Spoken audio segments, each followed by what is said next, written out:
Bismillahirrahmanirrahim. Assalamualaikum warahmatullahi wabarakatuh. Alhamdulillahirabbil alamin. Wassalatu wassalamu ala asyrafil anbiya'i wal mursalin sayyidina Muhammadin wa ala alihi wa ashabihi ajmain. Allahumma anta rabbi la ilaha illa anta khalaqtani wa ana abduka wa ana ala ahdika wa wa'dika mastata'tu a'udzu bika min syarri ma sana'tu abu'u laka bi ni'matika alayya wa abu'u bi dhanbi faghfirli fa innahu la yaghfiru dzunuba illa anta. Bapak dan Ibu yang saya muliakan, sudah berapa minggu pula kita tidak mengisi jadwal. Sesuatu yang sudah kita wiridkan terasa ada kekurangan. Dan kita berharap seperti itu. Sesuatu yang sudah kita jadikan kebiasaan, mudah-mudahan menjadi bagian yang tidak bisa kita lepaskan dari diri kita. Jadi dalam manusia memang tidak bisa hidup tanpa ada sesuatu yang sudah dia jadikan kebutuhan. Kebutuhan itu ternyata bukan hanya makan minum, tapi segala hal yang baik lalu kita lakukan berulang-ulang, lama-kelamaan menjadi kebutuhan. Kalau sudah menjadi kebutuhan, itu tidak lagi bisa ditinggalkan. Kalau tinggal ada sesuatu yang kurang dalam hidup kita. Maka Nabi mengatakan, man sanna sunnatan hasanatan falahu ajruha wa ajru man amila bih.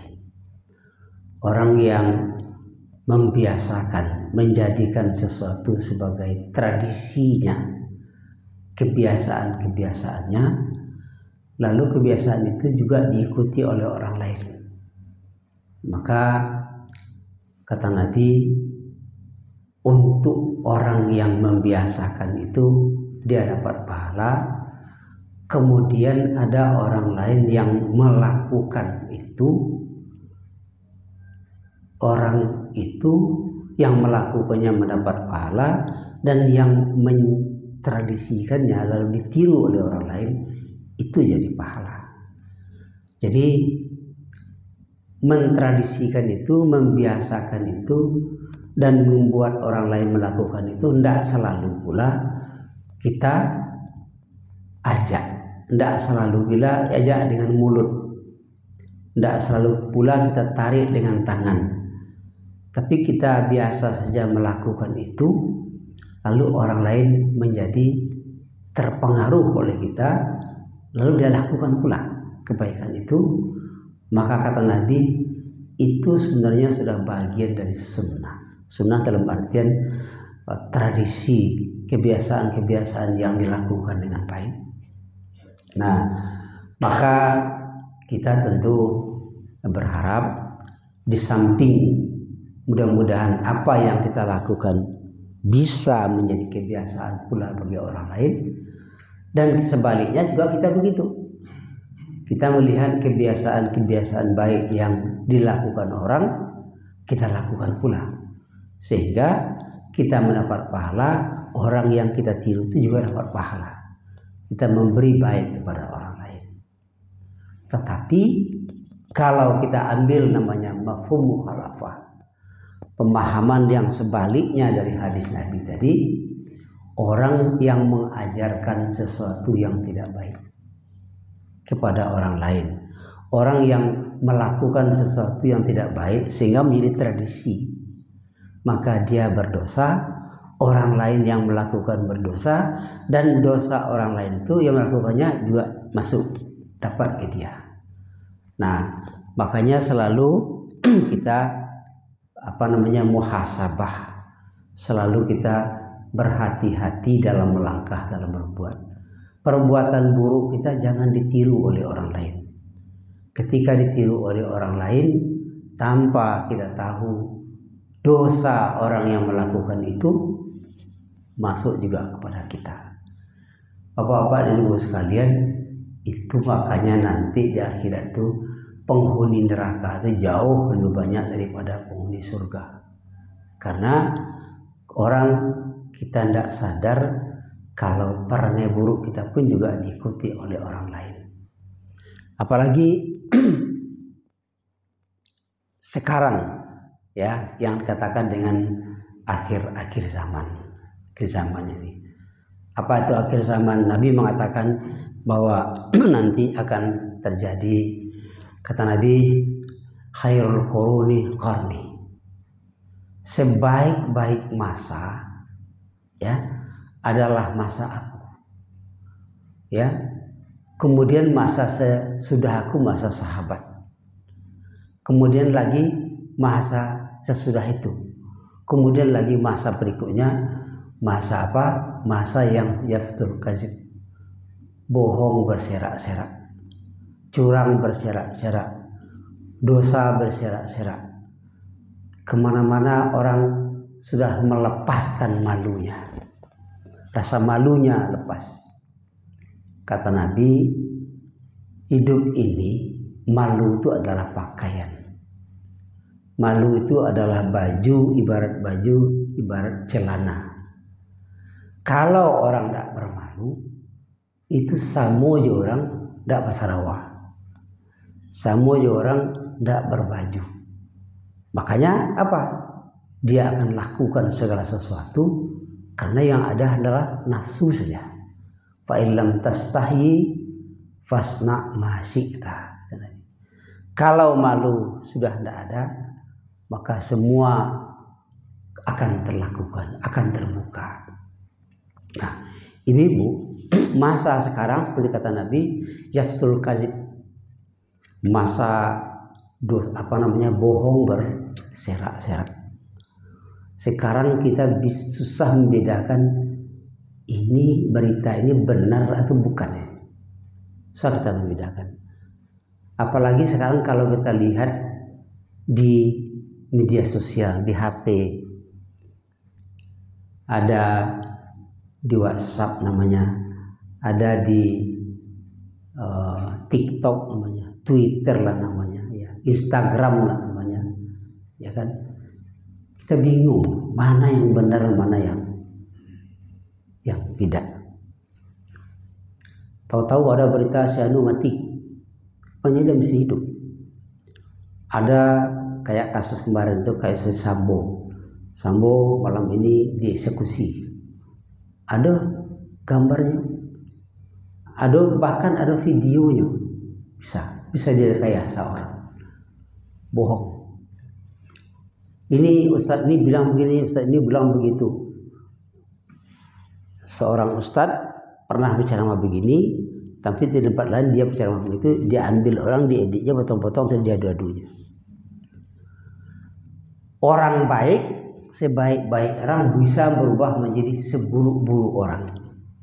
Kau kan gambar, iya mana gambarku pasti. Padahal gambar itu sudah direkayasa. Nah, jadi orang yang berbuat jahat juga bisa seperti itu, bisa menjadi baik. Jadi makanya Nabi mengatakan itu, bahwa akhir zaman akan terjadi seperti itu, bukan berarti kita ikut seperti itu. Nabi menyampaikan bahwa malu hilang, orang pembohong, orang berburu-buru mengejar-kejar dunia sekarang tanpa malu, tidak berarti bahwa kita ikut seperti itu. Nabi menyatakan itu untuk memberi peringatan supaya kita tidak seperti itu. Nah, inilah yang sering-sering kita katakan sebagai tanda seperti itu. Doa kita yang sering hampir setiap ceramah saya sampaikan, ya muqallibal qulub, tsabbit qulubana ala dinik, atau tsabbit qalbi ala dinika. Jadi walaupun sekarang berserak-serak kebohongan segala macam, maka kita berharap kita tidak seperti itu. Hadis Nabi itu mengingatkan bahwa kamu akan nanti di akhir zaman akan berada di suatu kondisi masyarakat seperti ini. Maka kamu jangan seperti itu. Itu. Nah, sekarang kan orang kita lihat, Pak. Saya katakan sebagai tempat. Orang sekarang sudah menjadikan Tuhan, orang tidak takut lagi ke Tuhan. Orang takut kepada pimpinannya, kepada atasannya. Itu takut sekarang. Jadi walaupun dia pergi sholatnya ke masjid juga segala macam, setelah itu Tuhan tidak ada. Nabi mengingatkan jangan seperti itu, karena ini yang terjadi. Kita lihat sekarang hari pagi ini seorang mengatakan begini, siang ada berubah dia, sore nanti berubah lagi. Entah apa aja gunanya salat. Ya, pernah saya katakan dulu bahwa salat itu kuantum, arti kuantum. Kalau dia tidak akan mendekatkan kita kepada Allah, salat itu bisa menjauhkan kita dari Allah. Akan beda. Kok bisa salat menjauhkan dari Allah? Salat yang asal-asalan, salat yang karena mencari popularitas. Allah marah dengan orang salat seperti itu. Ya, marah. Dalam salat salah satu doa kita, pernyataan kita, pengakuan kita, ikrar kita dalam salat, iyyaka na'budu wa iyyaka nasta'in. Hanya Engkau yang kami sembah ya Allah. Hanya Engkau kami minta tolong ya Allah. Tetapi dalam kehidupan terbalik. Mencari kesenangan, kalau di dunia politik kesenangan atasan, dunia kerja kesenangan atasan, menjelek risiko, menjelek kemari, Tuhan ditinggalkan. Padahal tadi dalam salat diucapkan itu, keluar salat dilakukan yang sebaliknya. Maka Allah melihat ini hambaku ini tadi dia mengatakan harapannya hanya kepadaku. Dia hanya berharap, dia hanya menyembah aku, dia hanya minta tolong kepada aku. Tapi kenyataannya di kantor, di pasar melakukan yang justru sebaliknya. Allah marah. Waktu subuh diucapkan itu. Sesudah subuh menjelang zuhur perangai kebalikan dari itu. Marah Allah. Zuhur waktu salat datang salat juga ucapkan lagi itu. Nanti habis salat zuhur lakukan lagi perbuatan yang membelakangi Allah. Apa kata Allah? Tadi pagi subuh kau ucapkan, tapi kau lakukan ini. Sekarang sudah zuhur ucapkan lagi. Sudah 2 kali wah kamu bohongin. Ya Allah. Asar ucapkan lagi. Ucapkan lagi. Kemudian sudah salat asar diulang lagi perbuatan yang durhaka kepada Allah. Telah 3 kali. Kemudian maghrib lakukan lagi. Begitu terus sampai 5 kali. Akhirnya salat itu dijadikan waktu untuk berbohong kepada Allah. Makanya Allah kalau tidak mendekatkan, salat itu bisa menjauhkan. Maka ada orang yang rajin salat tapi perangainya kebalikan kepada itu. Itu namanya yang tidak membuah. Allah tidak melihat itu. Dan manusia juga begitu. Kan kita ini ibarat pohon buah-buahan. Misalnya kalau pohon korma itu kan sudah menjadi makanan sedunia sekarang. Nah, orang yang penting bagi orang apa? Di korma itu batangnya kah, uratnya kah, daunnya kah, atau buahnya? Bagus pun sekarang kan di Pekanbaru udah banyak orang nanam korma. Ya kan? Pohonnya subur. Uratnya kuat, daunnya lebat, tapi tidak berbuah. Orang tidak melihat itu. Makanya hidup manusia itu buahnya yang dilihat. Beribadahnya rajin, tapi tidak membuahkan akhlak yang baik, tidak berguna untuk orang lain. Untuk hanya seorang saja. Puasa rajin, tapi tidak membuahkan kepada akhlak. Maka dikatakan bahwa buah dari ibadah itu adalah akhlakul karimah. Buah dari agama itu adalah akhlakul karimah. Yang akan memasukkan surga, sudah banyak disampaikan hadisnya oleh para ustaz kita. Yang akan memasukkan kita ke surga bukan salat ini, bukan puasa ini. Nah, kalau begitu untuk apa salat atau puasa? Buah dari salat itu. Kalau orang tidak salat, ya tidak berbuah. Kalau tidak berbuah, tidak jadi dia masuk surga. Buahnya apa? Buahnya akhlakul karimah. Itu yang akhlakul karimah itu salah satunya adalah mendatangkan manfaat kepada orang lain. Kan sudah kita buka cerita dulu. Ada orang yang seumur hidupnya berbuat dosa. Ya, sepanjang dari muda sampai tua berbuat dosa saja kerjanya. Tapi di akhir hayatnya terbuka hatinya, dia bantu orang yang susah, yang kelaparan, yang berhari-hari tidak makan, kemudian dia tobat, mati, masuk surga. Ya kan rugilah orang-orang yang beribadahnya lama tapi tidak membuahkan hasil. Yang dilihat adalah buah dari itu. Nah, supaya kita ini berbuah, ya kita biasakan diri kita memaknai, memahami ibadah yang kita lakukan itu adalah makna daripada ibadah itu. Bapak Ibu sekalian, ya, jadi kita ini kan saling melihat, saling menengok, saling meniru. Ya, yang kita lihat adalah yang baik-baik. Orang baik akan selalu mencari yang baik-baik, walaupun di tengah-tengah yang tidak baik. Orang buruk akan selalu mencari yang buruk-buruk, walaupun di tengah yang baik-baik. Kalau ada orang, misalnya kebiasaannya kita melihat si anu itu elok ya, si anu itu begini gitu. Lalu orang mengatakan seperti itu juga, tapi dia melihat tapi ini kok pakai tapi begini. Makanya itu kalau datang ke kita sifat itu, maka cepat istighfar. Ya, semua kita bisa mengalami hal yang sama, supaya kita jangan seperti yang ditamsilkan oleh hadis sebagai lalat dengan lebah. Lebah kamanopai yang nyocari adalah yang manis, yang bagus, yang harum, walaupun di tengah-tengah sampah. Tapi kalau lalat yang nyocari yang buruk-buruk, yang busuk-busuk, jangan kita menjadi lalat. Makanya man sanna sunnatan hasanatan falahu ajruha wa ajru man amila bi. Minimal Bapak Ibu sekalian, kita mensunnahkan itu, mentradisikan itu di rumah sendiri. Kadang-kadang kita mengajak anak cucu itu kan tidak mudah.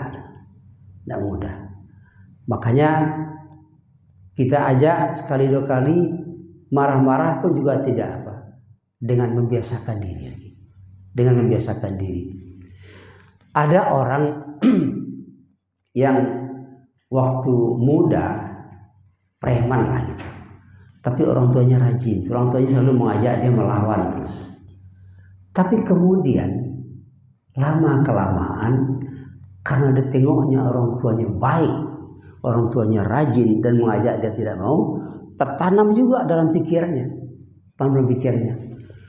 Tidak jauh-jauh. Kalau Bapak Ibu tahu, ya, Bukit Tinggi itu kan ada seorang ulama besar yang namanya Syekh Muhammad Jamil Jambe. Sekarang nama beliau diangkat, dibuat jadi nama Universitas Islam Negeri Bukit Tinggi. Beliau anak seorang ulama besar. Tapi kerja beliau apa? Maling. Anak ulama maling. Tidak bisa dilarang oleh orang tuanya. Tetapi karena orang tuanya ulama, orang tuanya orang baik, selalu beribadah, yang dilakukan oleh orang tuanya itu tertanam dalam diri. Suatu ketika Pai maliang ke rumah orang. Itu disebut dalam sejarah ini. Syekh Muhammad Jamil Jambi. Beliau ketahuan dikejar orang, tapi orang nggak tahu kalau yang dikejar itu adalah Muhammad Jamil. Dia lari ke tepi Batang Agam, bukit tinggi itu. Sembunyi di tepi sungai, di tepi Batang Agam itu. Maklumlah dingin, bukit tinggi dulu kan dingin. Ya. Ini dingin kadang-kadang dingin, kadang-kadang tidak. Untuk itulah dunia. Gitu. Jadi waktu kedinginan itu terdengarlah orang azan subuh. Dia sedang sembunyi cari orang, ke dibunuh orang. Terdengarlah azan subuh. Waktu itu menangis dia. Karena apa? Di hatinya itu ada tertanam yang baik dari orang tuanya, tapi dia belum menerima itu. Makanya pagi-pagi itu dia menangis. Mengapa dia bantu iko? Orang tua dan ulama. Sementara saya seperti ini. Ngapa saya seperti ini? Kan dibunuh orang. Menangis. Menangis kemudian berhasil lepas lapai orang mencarinya. Dia pulang. Ya sujud pada orang tuanya. Minta ampun, minta maaf. Nah itu doa orang tua. Doa orang tua kepada anaknya. Mungkin kepada ayah beliau. Ya, ayah beliau.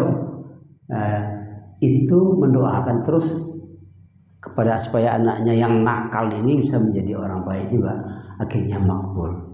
Akhirnya beliau disekolahkan ke Mekah oleh orang tuanya. Itu apa? Karena tadi ada tradisi yang baik yang ditanamkan oleh orang tua di rumah kepada anak. Walaupun pada saat itu anak itu belum melakukan, tapi sudah masuk ke dalam, tersimpan dalam alam bawah sadar si anak itu, kemudian muncul setelah dia dewasa kemudian. Nah ini bagian daripada sunnah. Jadi sunnatan hasanatan itu membiasakan sesuatu yang baik, bisa mengajak orang berbuat baik secara lisan dengan tangan, tapi kita bisa memberi contoh saja. Ya. Bapak dan Ibu sekalian, jadi membuat dosa itu tidak sulit. Membuat pahala juga tidak sulit. Sekarang kita punya kemauan apa tidak untuk melakukan itu. Aman sekarang seperti yang dikatakan Nabi itu seperti ini, yaftul kazib. Payah kita mendidik anak-anak. Anak-anak sekarang kalau sudah masuk kamar payah kita memanggilnya sekarang. Tapi tetap berdoa kita lakukan terus menerus. Mudah-mudahan tertanam dalam pikirnya. Di saat-saat nanti dia menghadapi cobaan, ujian-ujian dalam kehidupannya, itu keistiqamahan dalam hatinya itu ada. Itu yang kita doa. Makanya seperti doa Nabi Ibrahim itu doa yang salah satu doa yang mustajab. Rabbi ja'alni muqimas shalah wa min dzurriyyati Rabbana wa taqabbal doa. Itu doa Nabi Ibrahim. Ya Allah, jadikanlah aku orang yang mendirikan salat. Wa min dzurriyyati, dan keturunanku, anak keturunanku juga. Rabbana wa taqabbal doa. Ya Allah, terimalah doa. Itu kan doa Nabi Ibrahim. Doa Ibrahim itu makbul sekali, sehingga beliau, anak keturunan beliau menjadi nabi-nabi. Makanya Nabi disebut dengan Ibrahim, disebut dengan Abul Anbiya. Nabi Ibrahim itu adalah bapaknya para nabi. Karena apa? Doanya dari hati. Doanya dari sungguh-sungguhan. Maka berdoalah terus untuk anak cucu. Kalau dia tidak atau belum baik sekarang, mudah-mudahan nanti akan ada. Makanya kalau di kampung dulu kalau ada orang yang tidak mau diberi nasihat, nak jahat, nakal itu apa kata orang tua? Iko pajako tidak didoakan ini aja siswa. Jadi aja sampai begitu. Jangan sampai kita tidak berdoa kepada. Makanya kita kan berharap ke masjid ini beransur-ansur ada anak-anak muda, orang muda. Tapi kan susah, ya, membawanya sekarang dikarehi nyo melawan, dilunai nyo ndak ikut, akhirnya dipengagat. Kesudahnya wak yang menjadi kesetanan. Sesudah itu senjata terakhir untuk anak keturunan keluarga kita adalah dengan doa. Tidak benar. Rabbi alni muqimas shalah. Ya Allah, ya Tuhanku, jadikan aku orang yang mendirikan salat. Doanya bukan mengerjakan salat, bukan salat tapi mendirikan salat. Salat itu hakikatnya nahyun anil fahsya wal munkar, mencegah perbuatan keji dan munkar. Apa tandanya orang salat yang salat itu berdiri pada dirinya? Kalau dia selalu menghindar dari perbuatan keji dan munkar, itu tandanya. Kalau sesekali dia silap, dia khilaf, dia kembali ingat, cepat ingatnya. Itu orang mendirikan salat, bukan mengerjakan salat. Ada orang mengerjakan salat tapi perbuatan mungkar dan keji dilakukannya juga, ya.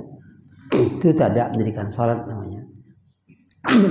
Bapak Ibu sekalian, saya kira demikian. Jam berapa? Oh, masih ada waktu 2 menit lagi. Jadi Rabbana waj'alni muqimas shalah wa min dzurriyyati Rabbana wa taqabbal doa. Ya Allah, terimalah doa. Ya Allah, aku berdoa jadikanlah anak keturunanku anak yang saleh, anak yang berbakti, anak yang berguna untuk orang lain. Kalau anak kita berguna untuk orang lain, untuk masyarakat, itu bahagian daripada amal ibadah kita. Nah, kita yang sudah tua-tua, anak-anak sudah pada lepas, kemudian tenaga awak dak dolai, misalnya doa perbanyak dengan sungguh-sungguh supaya anak tetap istiqamah dalam hidup. Seperti doa Nabi Yakub, ya. Ma ta'buduna min ba'di, wahai anakku, apa yang engkau sembah sesudah aku mati nanti. Awak kini nanti pikirkan, lagi makan anak dan seorang mati, kan itu kan, lagi makan anak cucu mati.